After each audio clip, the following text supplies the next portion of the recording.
What is so special about this pageant? Okay, so like many pageants, there are a purpose behind the crown. So Miss Earth in particular, it's all about the awareness of the environment, and I'm basically an ambassador informing everyone to take care of their environment and their surroundings.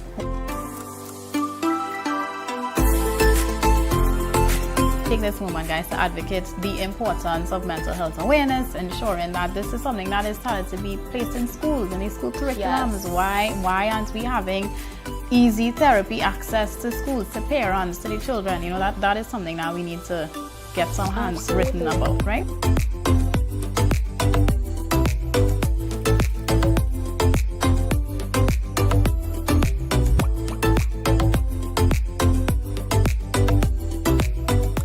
My name is Jesse McBarrow, and you are looking at Mending Minds. Tell us your Mending Mind moment. I will say set goals.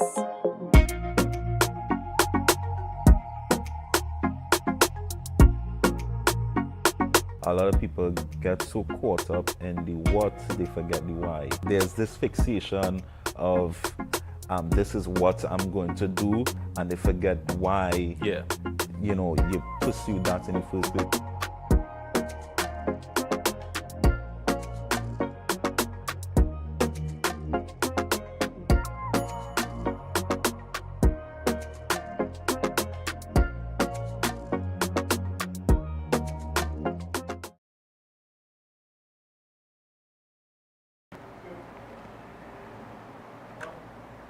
A wonderful good evening to all our viewers, those of you here in Trinidad and Tobago, across the Caribbean, and everybody internationally. Welcome to another episode of Sunset on PlusTV.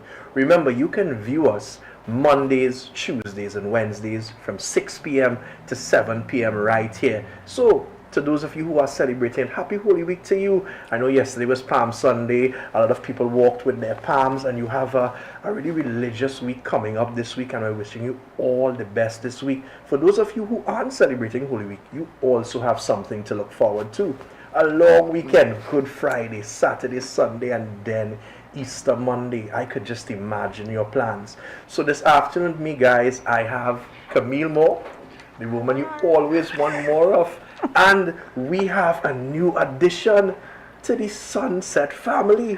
Her name is Carla Johnson Williams. And Carla, I want you to introduce yourself to all our viewers out there. Oh my goodness, it is a pleasure to be part of the Plus family. I am so thankful to be here. Yes, I am Carla Johnson. I was born right here in Trinidad and Tobago. I am a publicist. I call myself the CEO's publicist, and I help my Caribbean entrepreneurs get seen, heard, and paid globally. I have been everywhere. I have been in Forbes, I've been entrepreneur, I've been everywhere, I've been seen everywhere, and now I'm here with you guys. And she is now the best place possible. Yes. You're here with us on Plus. So if you think all of those features were good, Carla, wait until we reach to where we're going. I'm sold. It's fine. I am sold. I'm so happy to be here. So, Camille, what's the hot topic? What's the number one hot topic here this evening? So we're starting off with licensing authority, their unfair policies, right? So in a recent matter before the High Court, Justice A. Quinlan Williams deemed the policy by the licensing authority, which prevents vehicle owners from conducting transactions relating to their vehicles unless all outstanding traffic tickets issued to drivers were fully paid. So Justice Quinlan Williams also found that this policy was unfair, illegal, and irrational, and further ordered the Transport Commissioner, Clive Clark, to pay $12,600 in compensation to Neil Thomas, an auto body mechanic who brought the matter to the court. Justice Quinlan Williams held the opinion that Thomas' constitutional rights to use and enjoy the car he bought in 2022 and other rights were infringed because of this archaic policy. I already have so much opinions on this thing, but before we get there, how did this matter come about? So, from what I understand, Mr. Thomas purchased the car from someone, a young lady, in July of 2022, I believe, and he tried to transfer the vehicle to his name in March of 2023. So that's just a few months later. But somehow in the transferring of the vehicle, it was revealed that there was about $10,000 of outstanding tickets. How much? Which is like 10. a one with a few zeros, right? A few zeros, not one, a few zeros. How is that even, you know, and he was required now to pay this because now the car is on his name. And I mean, I have to admit, that's a little unfair, right? I mean, a lot of unfair, not just a little unfair, right? A lot. So what was his stance on all of this? So in his testimony before the court, Commissioner Clark explained that once a traffic violator does not pay the penalty or challenge the fixed penalty notice, a sanction is imposed on the vehicle after notice is given. Notice of the unpaid traffic ticket to the driver who had been authorized by the car's previous owner was published in the newspaper and the Ministry of Works and Transport website, since the authorities weren't able to post the tickets to him. Okay. Newspaper. Wow. Okay. I'm just glad that now the policy is amended Correct. to relate only to traffic violations after the vehicle is transferred. But I before we go into anything, I just want to say I am so glad the little man won. Yes. The little man went up against the transport commissioner and basically won. But let's deal with the judge for a minute. Do you agree with the ruling of Justice Quinlan Williams? In favor of Mr. Thomas? Yes. Absolutely. Why should he have to pay? He didn't violate or break any laws. He just purchased a vehicle, tried to transfer it on his name. That's all he wanted to do. Yeah, I think he was actually blindsided because if you purchase a vehicle, you're not going to think that there's so much outstanding stuff. You purchase a vehicle that is free and clear to purchase. You were not warned. You were not told anything. It's a little dishonest if you ask me. That is correct. Right? And yeah, I'm so very thankful that he won because the level of dishonesty here. And I want to also talk about, yes, the fact that they put the notice in the newspaper, which is fine. Yeah, for 1996, that was great. Yeah. Right? But in 2024, I mean, what's going on with social? I mean, the point of being on social media is to be social. If we need to send something out, I mean, just go the little extra mile, no? One Facebook post, and that would have had 200 and something shares. Somebody calling down his phone, and this could all happen within an hour. This is what I'm saying. But in addition to all that, you will realize that part of this story is he tried. Yes. He made attempts to have this car transferred. Imagine you are paying for the wrongdoings of somebody else. Your neighbor commits a crime, is holding a gun, and the police come to your door to charge you because you're living 10 feet from the neighbor. Is this an example of draconian policies that are being put in place by public organizations against our citizens? Well, I want to choose my words carefully. Yes. I just carefully. think we need to update our laws. This is what it's coming down to. Yeah. So I'm all for reformation, that sort of thing, because you can't tell me, as Carla rightfully said, this is 2024. What would have worked decades ago? You can't use that practice today. We have to get with the times, and I think our government needs to get on board. They're using TikTok and Facebook and Instagram for all sorts of manner of things. Why not this? I agree. I mean, as a publicist, I would never say to not use traditional media. It's always good to use it, but you have to now supplement that and use communication that people are accustomed to, that they're able to gravitate to. And as you rightfully said, somebody who knows somebody that's going to see it can alert the person, right? I mean, this is how they do it across the world, so why not here? Put up a simple social media post. Does anybody know this person? Tag them or whatever. We love Bacchanal. Of course, and it would share like that, I mean, especially we if you love don't like the it. person, it will have. But That actually is a fact. Let's put our heads and our feet into the Transport Commissioner's shoes for a minute. Just to be really unbiased in how we have this conversation. So for instance, right, everything in terms of transferring vehicles is online now. Yes. By the click of a button, we can put up the number plate or the chassis number or the engine number, any two out of the three, and you get the name of the person and that kind of thing. Additionally, now they have the bus going around to different communities so that you could come and transfer vehicles, get your certified copy and these kind of things. All right? So from that perspective, it may not be that draconian, but it may be that you're thinking from a perspective, I've put all these things in place and still people are slipping through the cracks. But then investigation is necessary, because if this man is making attempts, and he is correct in what he's saying, he's making attempts to contact the person to get this person to transfer a vehicle. And I've had that own problem myself for years, till the vehicle actually got written off and it was never transferred. It was sold off as scrap. Calling somebody week after week after week, can we get this transfer done? On that point, I would recommend purchase the vehicle on the transfer bay. Have the check in hand. As it crosses, hand the check over. But coming back to the original thing, what do you all think about something like this in the light of the amount of things that have been done to improve accessibility and technology within transferring vehicles and the Ministry of Transport? I think when it comes to updating certain things, updating technology, I feel like we do things halfway here, right? So some things are done, but it affects something else, and that other thing is never done, or is never done properly. Or the persons that are responsible for this next thing, they are not advised or educated or informed. So on one hand, it's great, the updating of technology, and we have all of these things online, but are the people trained in how to use it? Yeah, you go down to licensing office and you still spend a day and a half, because this one have to send it to this one, and this one have to send it to this one, and then they come back the next day and the same person you talk to is not the same.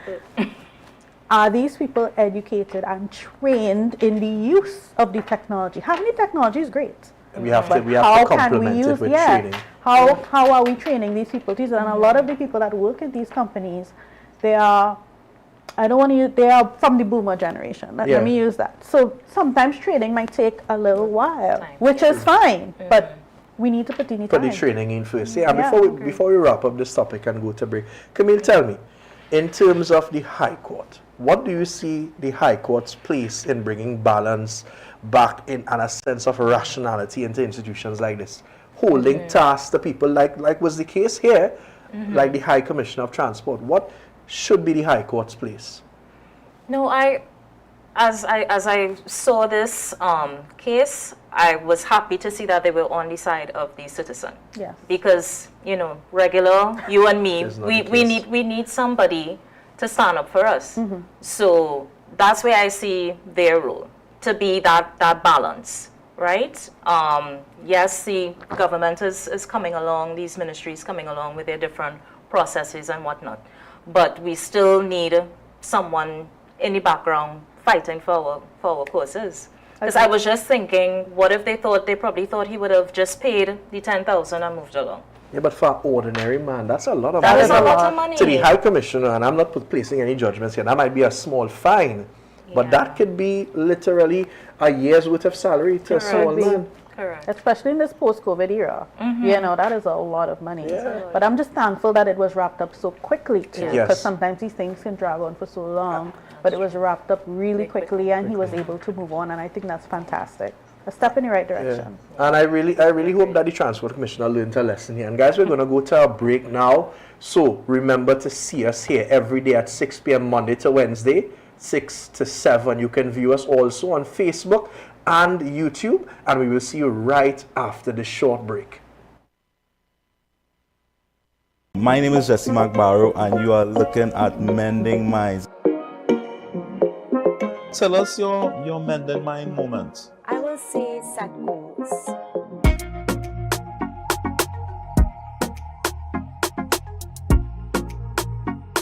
A lot of people get so caught up in the what, they forget the why. There's this fixation of this is what I'm going to do, and they forget why you pursue that in the first place.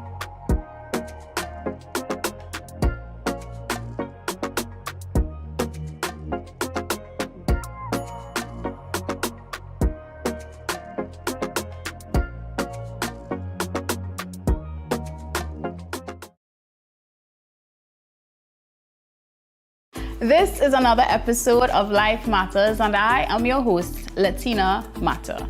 Give us some insight into what is Miss Earth And what is so special about this pageant? Okay, so like many pageants, there are a purpose behind the crown.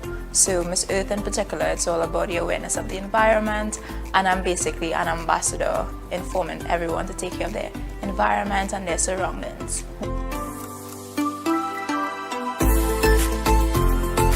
Take this moment, guys, to advocate the importance of mental health awareness, ensuring that this is something that is started to be placed in schools and in school curriculums. Yes. Why aren't we having easy therapy access to schools, to parents, to the children? You know, that is something that we need to get some hands written about, right?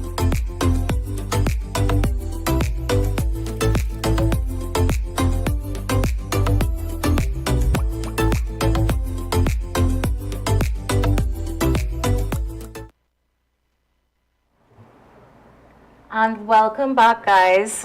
Thanks for joining us again on Plus, our evening show, and for welcoming our new addition, Carla, on board with Randolph and myself. And our second topic, it's going to hit close to my heart, harnessing the power of optimism. So we know in today's society, more and more of us are finding ourselves struggling to stay optimistic, especially in a world that seems hell-bent on being destructive rather than productive.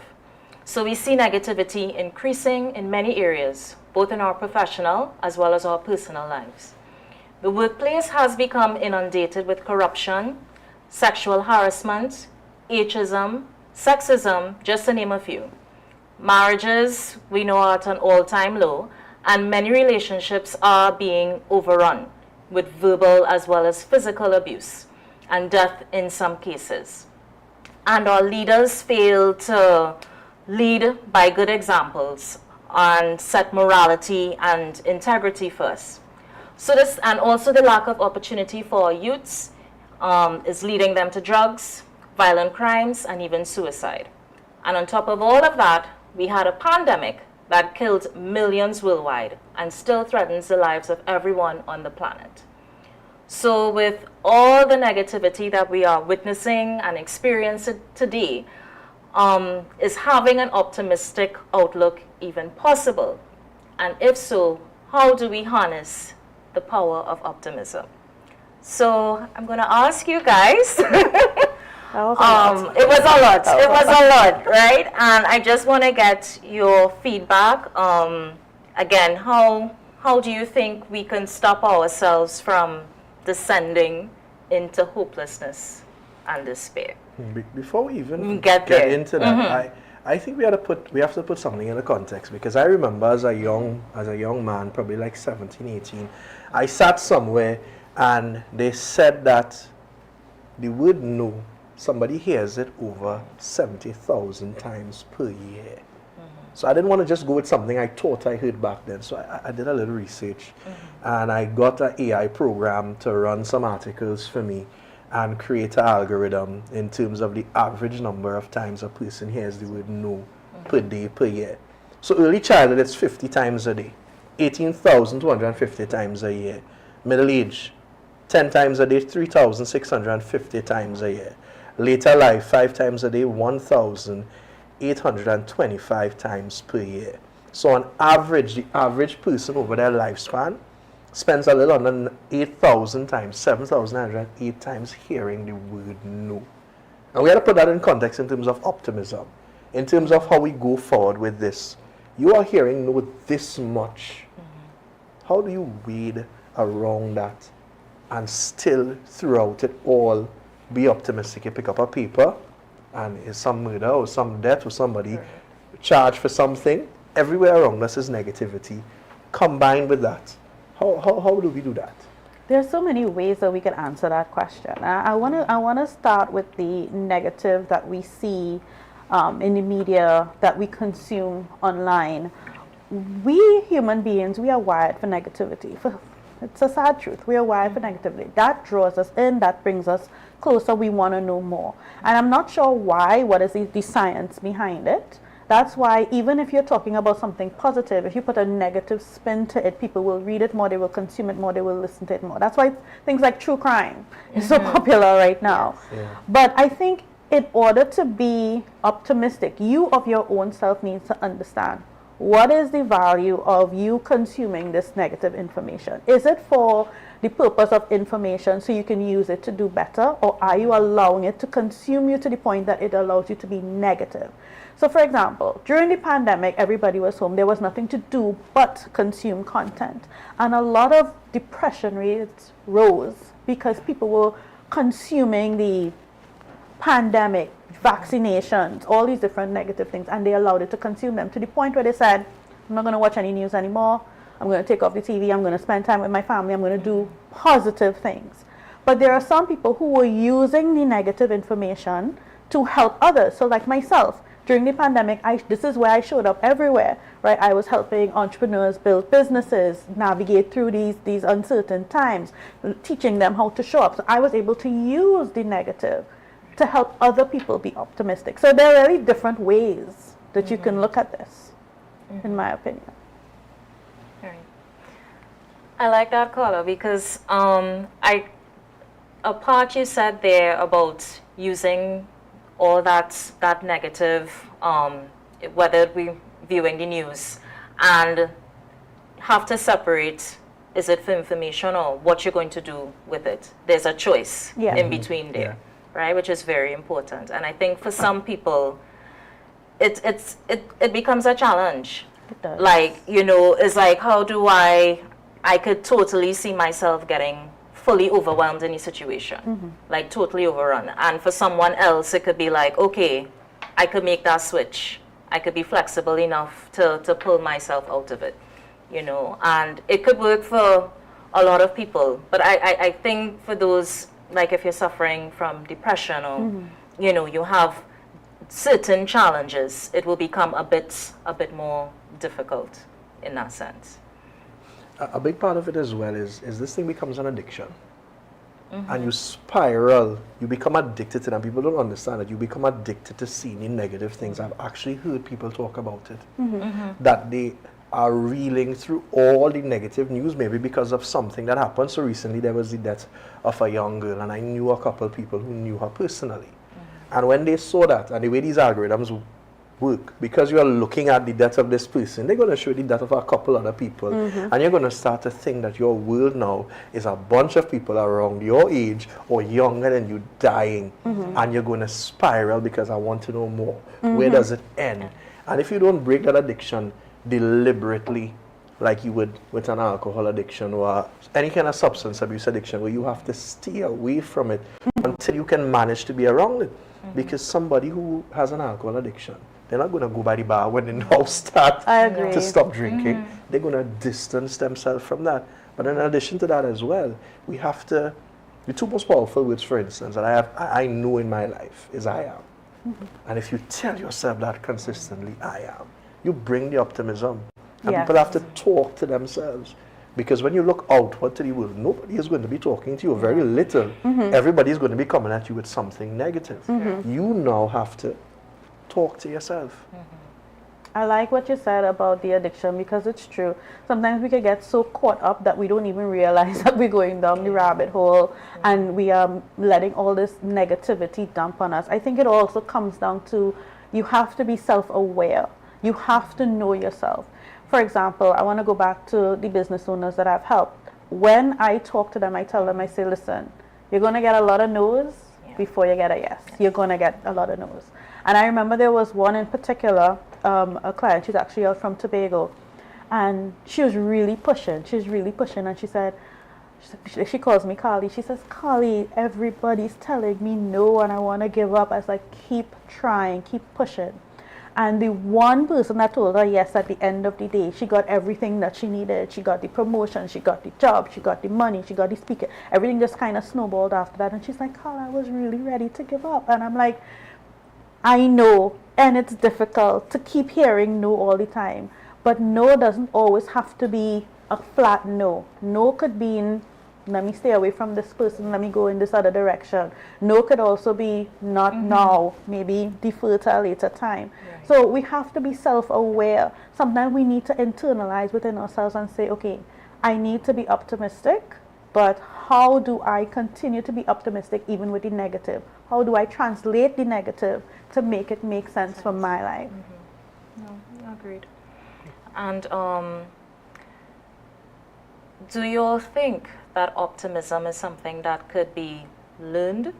Is something that we could cultivate over time, or we're just simply, we always say some people just born with a smile on their face. And You some people agree that you always have a smile on your face? Let's start there. Do you agree that were you born with a smile on your face? I think generally no. I would say generally that's my personality. I gravitate. I like to be around people, But sometimes, you have to set your boundaries and step back. So I wouldn't say I will always have a smile on my face, but Definitely. It's one of your go-tos. it's one of my, Did you learn that? Or was it natural from I think since you were small? it was natural, but I can tell you something. You see this thing called life, this journey. Yeah. Sometimes, and I've heard a lot of no's in my life. So I know that you're just hearing that constant and something you have to tap into yourself. I know about that tapping, finding those deep reserves. Sometimes you have to dig really deep because some people, and we see it, people just come after you. Yeah. So it's a challenge. For me though, I definitely think it has to be cultivated, and I don't at all think it's something natural. In terms of my experiences, it's something I have had to consistently look for, and that's why I told you, well, I heard it from young.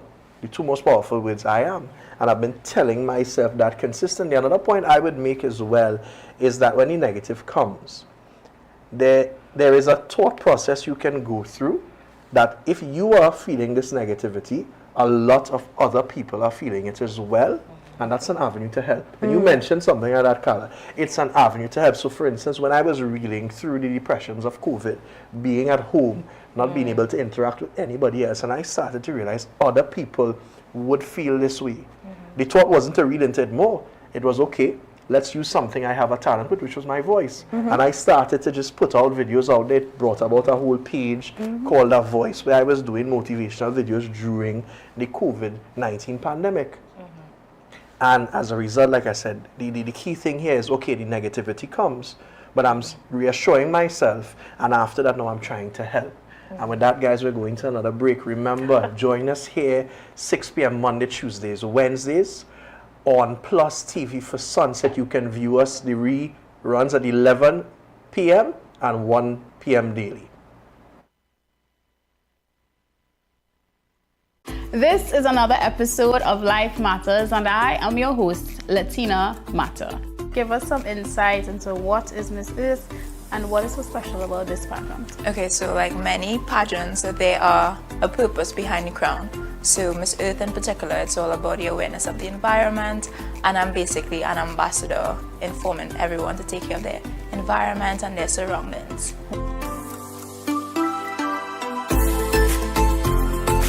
Take this moment, guys, to advocate the importance of mental health awareness, ensuring that this is something that is started to be placed in schools and in school curriculums. Why aren't we having easy therapy access to schools, to parents, to the children? That is something that we need to get some hands written about, right?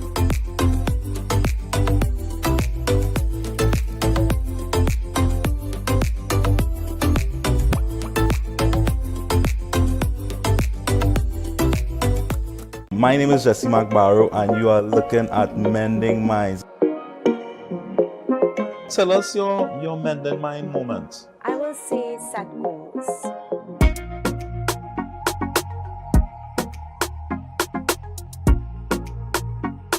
A lot of people get so caught up in the what, they forget the why. There's this fixation of this is what I'm going to do, and they forget why you pursue that in the first place.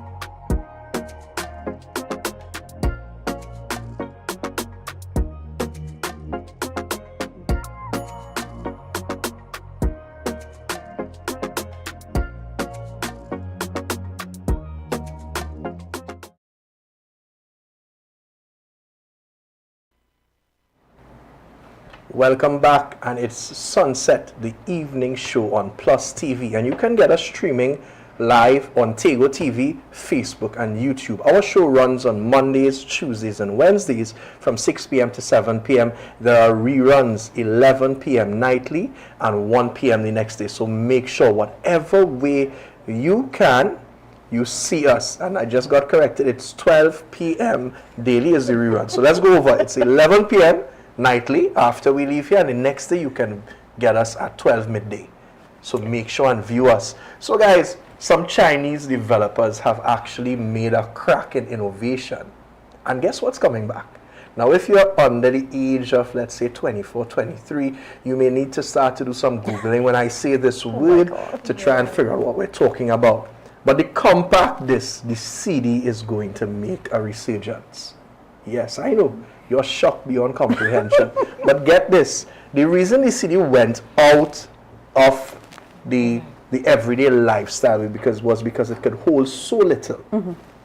These Chinese developers have found ways to use the same laser and light infiltration to move the CD from just 3 layers to hundreds of layers. And get this, that now can store close to a petabyte, which is 1,000 terabytes. So one CD, as we knew it, is going to now hold 1,000 terabytes and will possibly replace all these towers behind cloud computing, because people think some magic goes on in the clouds and that's where we store all the data, but there are actually warehouses with large towers and that kind of thing. So our little conversation for the next couple of minutes, guys, is going to talk about innovation and these things coming back. Let's start with that. What are your feelings on seeing CDs again and knowing that it will move from the capability, you knew it, to this 1,000 terabytes? I don't know how to feel, Randolph. I'm like, why are we going backwards? That's how it sounds like to me. Yeah. Like we have so much, we've done so much since then. I don't know, I'm just getting flashbacks. It's like, should I get my little CD player? Like, I don't know. I'm on the fence with it. I'm not 100% sold. I don't even know how to feel. I mean, I have never been called old in such a long series of words. Bringing CDs, you know how long ago that was? Oh my God, that's the millennial and Gen Z, Gen X growing up era. And if you're bringing it back, who is it for? Who's going to use it? The Gen Zs among us, they're not, will they actually use? I don't think they are like ChatGPT and AI. Right. Like, you know, you ever put a rotary phone in front of a young child and tell them, like, that's what it's going to be. Confused. Yeah, like, who is it for? I mean, persons of our generation will be excited because it's a bit nostalgic. Yes, I was just about to say that. Who is The nostalgia.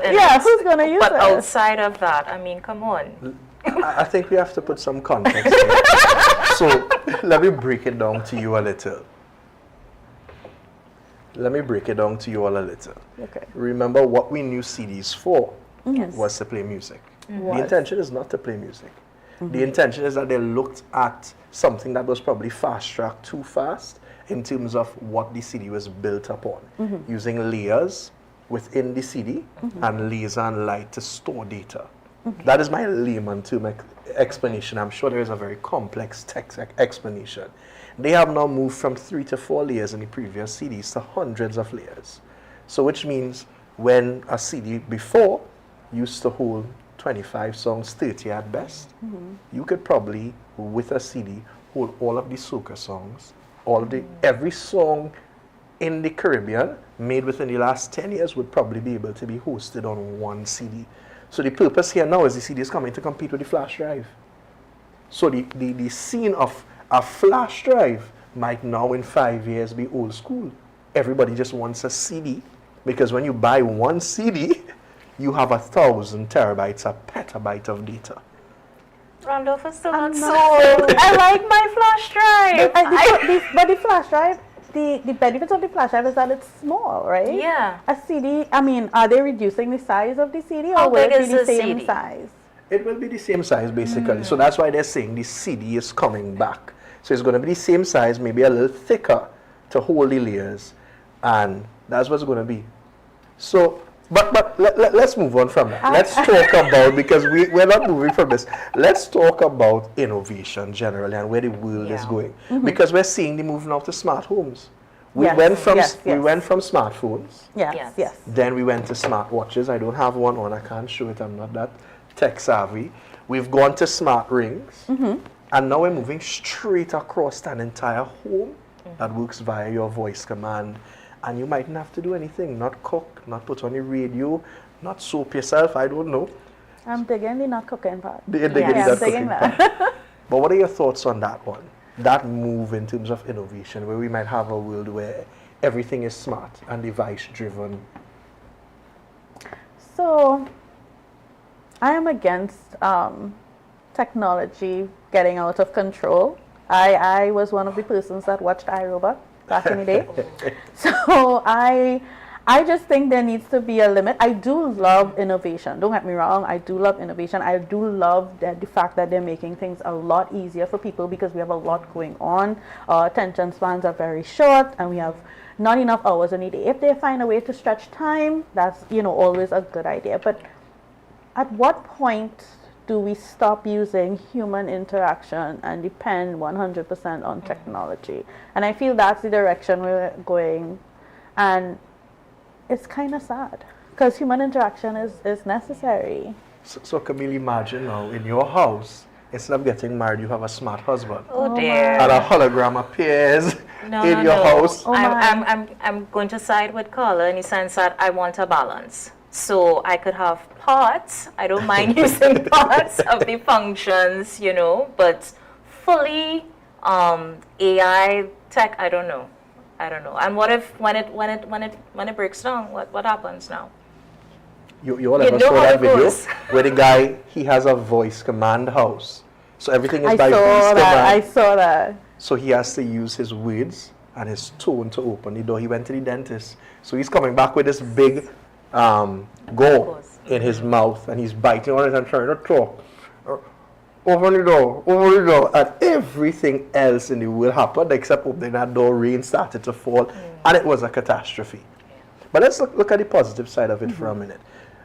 Coming back to the CD Foundation, it was basically something that was rushed over, good technology that could have been developed and we could have had this sooner. Is there anything you think in terms of traditional things that we had that had a basis of good technology and we didn't really take into it enough to harness the true benefits? That's a good question. Yeah, I'm putting you all on the spot. Yeah, you Let's are. go back to the analog phone you spoke about. Yes. Because I remember, oh gosh, I'm going to age myself here, but I remember when we transitioned from the rotary phone to the touch phone, and then from the touch phone to the bigger cell phones, the big ones, and I hated the transition from the bigger cell phones to the smartphones we had now, because I always found that these phones were very easy to break and they eventually phased out the older phones. I also found that the older phones were better for the elderly in terms of the buttons and stuff like that. And I feel like, and this is going to sound weird, but in an effort to try to keep up with technology, we kind of failed in understanding how technology should be used for every generation. I don't think that those things should have been phased out, because even my parents, my aunts, they struggle a lot with using these smartphones because of how the buttons are and because of what they were accustomed using. So I feel like, I don't know how possible it would have been, but I would think that sometimes technology moves too fast for our own good sometimes, and we always have to play catch up. So in as much as it makes our lives easier, it kind of makes it harder, because now we have to learn, we have to learn a new platform, right? And as fast as a social media platform gets popular, another one comes out. You have to now learn that. And if you have to constantly be learning, when do you have time to relax? True. And coming back to that analog phone thing, a key thing that it had that none of these smartphones have been able to fix is charge. Oh yeah. There was no charge. There was no charge required with an analog phone. That's which true. means in an emergency situation, for what I'm saying, there could have been something within the mechanics and whatever else of it they could have taken to innovate, and we could have chargeless smartphones. Would you like a chargeless smartphone, Camille? That sounds streamy. I like that word, dreamy. But it's something we grew up with. It's something we grew up with. We never had to think about running to plug in a phone to stay connected with somebody. True. But even with the older cell phones, that charge used to last days. Days. Days. You could have gone without charging your phone. Now you can't. You could barely go a few hours without having to look for a charger. Especially if you're on the device. Like my son, he's always on his tablet. Right? Especially as school is closed, he's always on his tablet. And by lunchtime, that's it. I have to charge it. And God forbid, the little hour it has to take to charge is like the end of the world, right? So I feel like, can we slow down? Just a little bit. Just a little bit. I think So we could catch up. So we can catch up. a little bit. You're going to have our viewers thinking that, you are over a certain age bracket. It is what it is. I am. I'm a millennial and I'm proud. But it's something that we definitely have to get accustomed to, Yeah, because we it's do. here. We cannot run from it. Just 2 years ago, I was wowed at the fact that my washing machine weighed the clothes. And when it weighed the yes, clothes, it's it true. would tell me how much soap and whatever else, right? And now look at where we are, Camille. So Camille, give us, just before we go to break, a coping mechanism, some way to try to keep up with it. Oh dear.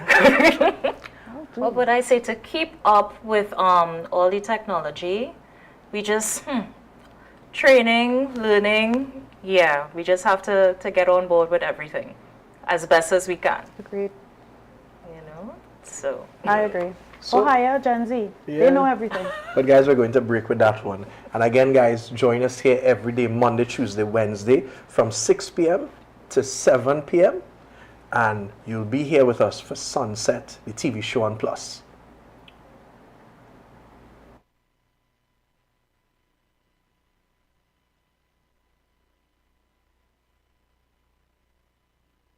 My name is Jesse McBarrow, and you are looking at Mending Minds. Tell us your Mending Mind moment. I will say set goals.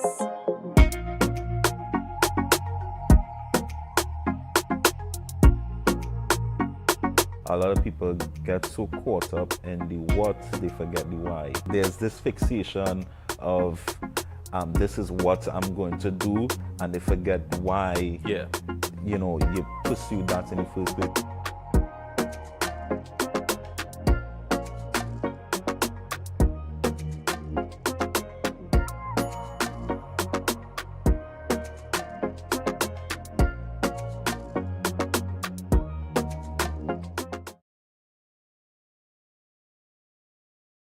This is another episode of Life Matters, and I am your host, Latina Mata. Give us some insight into what is Miss Earth and what is so special about this pageant. Okay, so like many pageants, there are a purpose behind the crown. So Miss Earth in particular, it's all about the awareness of the environment, and I'm basically an ambassador informing everyone to take care of their environment and their surroundings.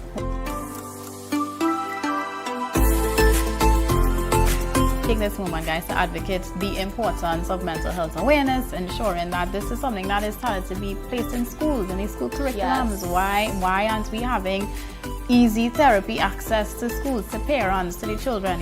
That is something that we need to get some hands written about, right?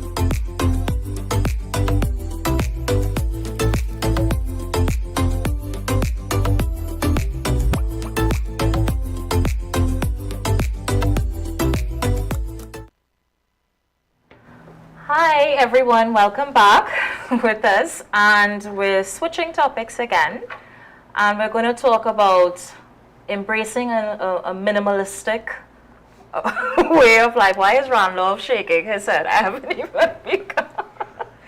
So the premise behind it, right? As a Western society, we are constantly bombarded with acquiring more and more, right? Advertising has traditionally been designed to encourage us to buy more things, to the point where we are constantly consuming even when we don't need to. Our society has evolved to the point that the more you have, the bigger the house, the nicer the car, everything has programmed us to see things as the hallmarks of success. So this topic is, how can we deprogram from these mindsets, given the enormous amount of societal pressure we constantly face? So do you think, guys, in Trini, we could lead a minimalistic lifestyle, as it were? Do you think that's possible? Camille, have you seen my height?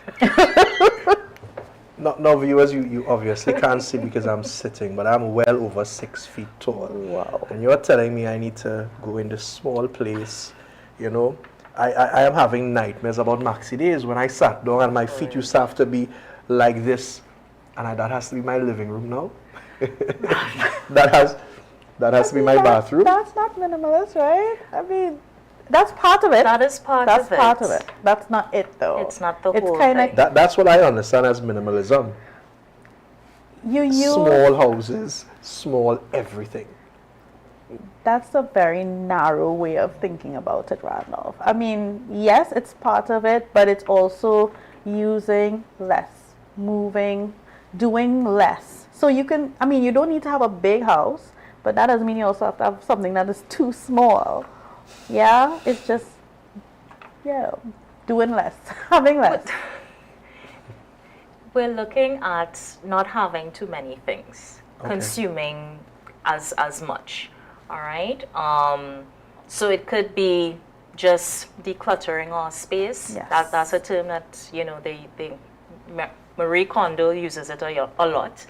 Simply to enjoy the space that we have. That's what it's about.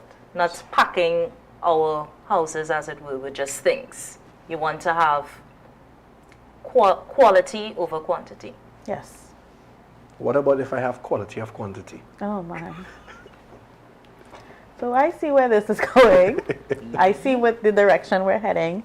So I think for some people, letting go of, you know, all their things, I can see how it could be a bit much. We've been trained to always want more, do more, get more, have more. That's how we've been trained, right? Whether it's in business, whether it's in life, whether it's money, we've been trained to always want more.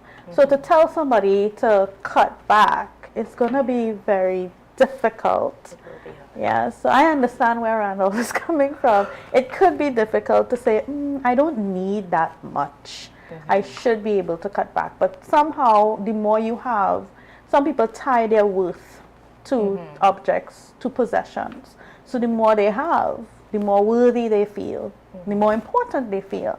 So if you tell them to get rid of those things, you're actually telling them to give away part of themselves. Yes, so it's a kind of psychological thing as well that we have to look at. So for me personally, I enjoy, you know, that type of lifestyle. Get rid of whatever you don't need because my worth is not tied to a lot of these things.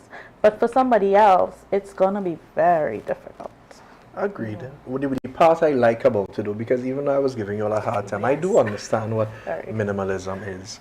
The part I like about it is the freedom you get. Yes. Because somebody who is minimalistic, it means now they don't need this exorbitant amount of money, which obviously equates less work time, which obviously equates a smaller career that has less demanding, and now you have that time to enjoy life, to go and be one with nature.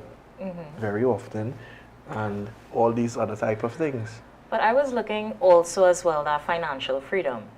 Instead of, you know, we get to spend less because we're purchasing less things, and we could now spend more on experiences. If you want to travel, if you want to use that money to, you know, socialize more with friends and family. So that I was looking at the financial freedom as well of living a minimalistic life. But do we actually spend less, or do we spend more, but more on more of the things that we want, more of the things that we need, more of the experiences that you mentioned? So maybe we spend less on the material things, right? And we spend more time on the experiences, having, you know, with your friends, with your family, with yourself, in nature, as you just mentioned. So maybe it's not so much spending less, it's just making your money work for you. Agreed. I agree with that. Yeah. Okay. Well, we're saying that one of the points with minimalism is being good for the environment. So how does that work?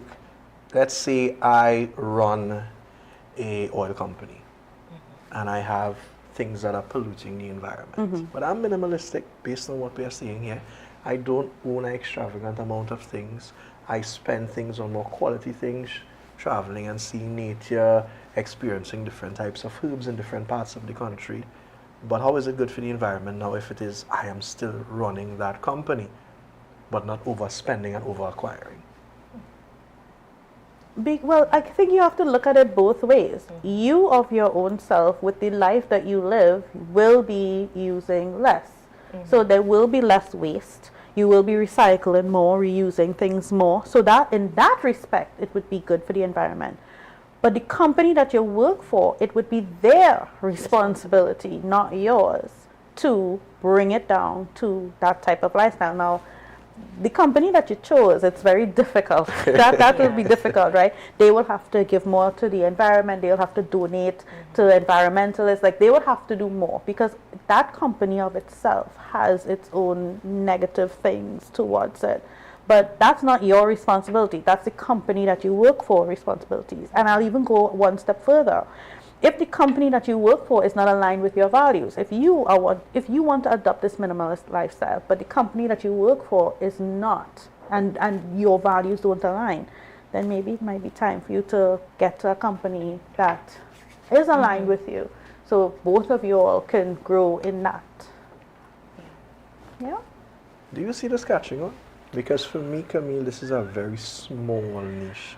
Let's look at Trinidad, for instance. The houses are getting bigger. Yes. The car garages are getting wider.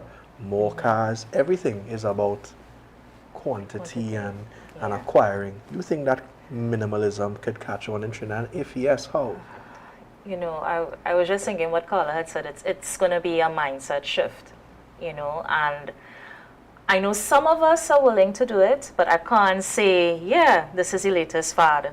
That's going to happen on our island, you know, because like Carla was saying, you know, we equate ourselves, some of us equate our self-worth with the bigger house, how many cars in the yard, you know, so it will take some doing, you know. Again, let's say if I were, you know, pushing this on my different platforms, right. I would start by, you know, getting that awareness, that education out there, showing there's a different way. Because I honestly think some people are putting themselves into serious debt to acquire all these things. And if you want to lead a debt-free life, this could be, you know, a solution that you could look into. That's how I'm looking at it. So it will start with, you know, that education, that bringing awareness to persons that, hey, we don't all have to be going down the same road and killing ourselves essentially. I want to go one step further. That education is so important because sometimes we don't appreciate what we have. Sometimes we don't appreciate the things that we can use. Sometimes, you know, someone will say something, but they're not sure how it could be infused into their lifestyle, and they can still lead a happier life, right? So the education is a lot more than just saying, okay, you don't need a bigger house, you don't need all these cars. Maybe you need a smaller house with just one car, or maybe you can do all of these things, but still do these other things. Instead of buying more material things, take more trips. Right? There are different ways that we need to educate people. But in the Caribbean, as I mentioned before, we have been so trained that more is better. It really would take a lot of changing of the mindset for us to adopt this thing. Convince me then. What are the benefits of minimalism? What are the benefits? So we spoke about, yes, more freedom, good for the environment. Yes. What else? Environment. I was looking at less stress. I think less stress for sure. Because you now get to enjoy life instead of focusing on acquiring more. Yeah? Again, spending. I was looking at in terms of clarity or focus in your life. Instead of switch that from the things and look to your family, your friends, you know, building connections. Yeah, and you get to live a much more fulfilled life if you do those types of things, because you get to spend time with the people you love, do more of the things that you love, maybe donate that extra time to charity. Like, there's so many things that you can do to live a more fulfilled life if you're not just working all the time to try to acquire more. Well, yeah, I could see it, and I guess there is a big correlation. But if it is you're doing this type of thing, you're debt-free now, you're in a simpler job, there is a lot of time to self-actualize. And within recent times, we don't have people who are self-actualizing. I think the last person that the literature looked at as a self-actualized person was Maya Angelou. and look at the age bracket she is within. So maybe there is a positive correlation now. But if I choose a minimalistic lifestyle, I now remove a lot of things, stress, tying to the jobs.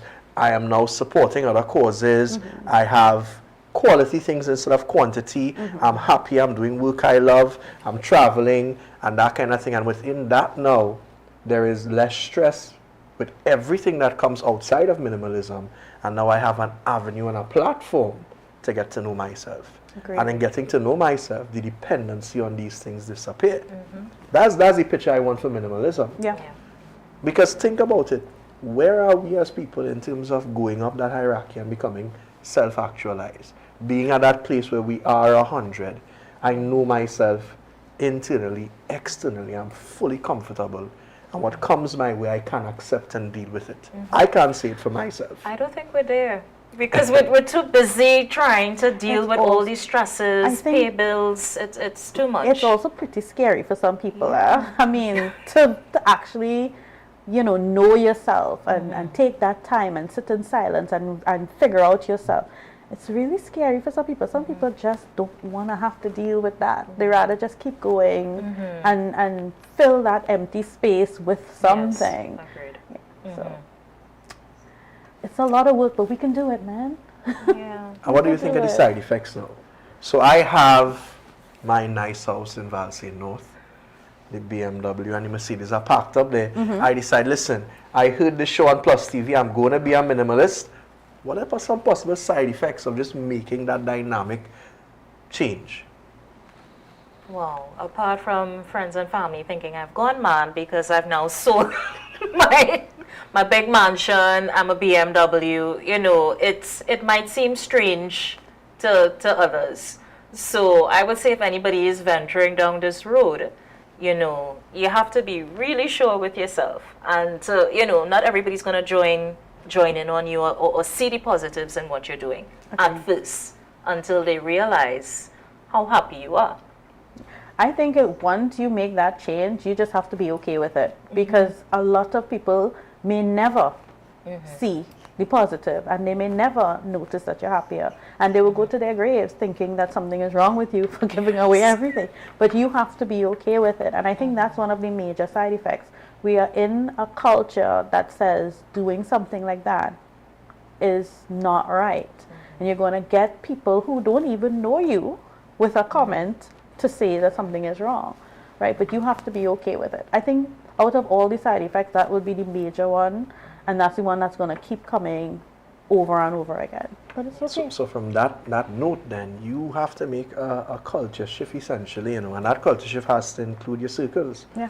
Because if it is, I sell the house and the BMW and the Mercedes, but I'm still meeting up on the avenue to catch up with the guys who still have the mansion and the house and the Mercedes, and I'm there with my one outfit and I'm perfectly contented with, what's going to happen? So the dynamic has to change there. You have to look for a circle, for sure, in terms of making that transition, that you can infiltrate or become a part of to encourage this type of lifestyle.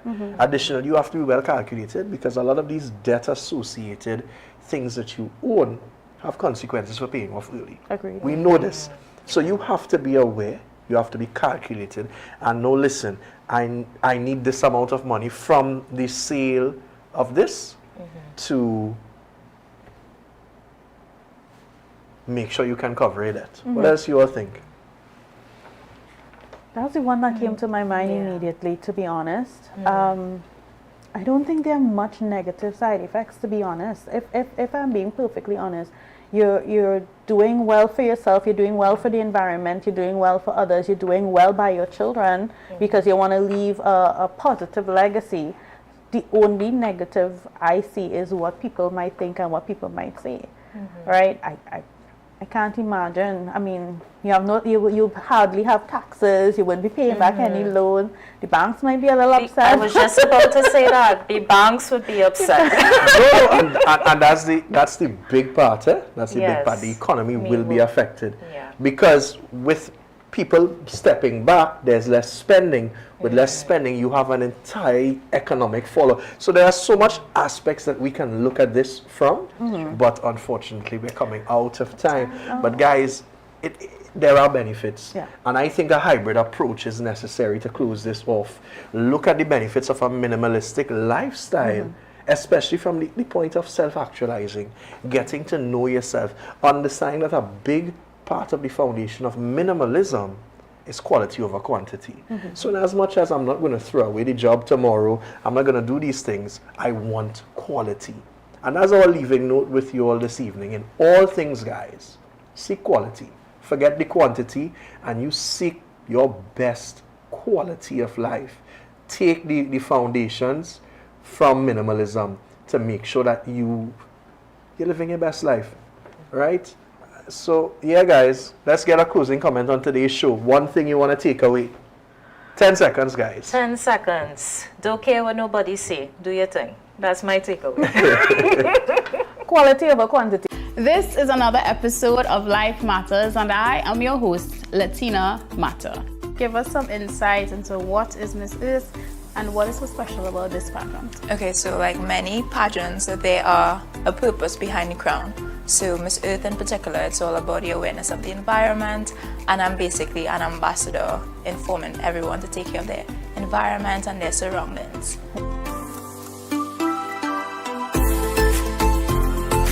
Take this moment, guys, to advocate the importance of mental health awareness, ensuring that this is something that is started to be placed in schools, in these school curriculums. Yes. Why aren't we having easy therapy access to schools, to parents, to the children? You know, that is something that we need to get some hands written about, right?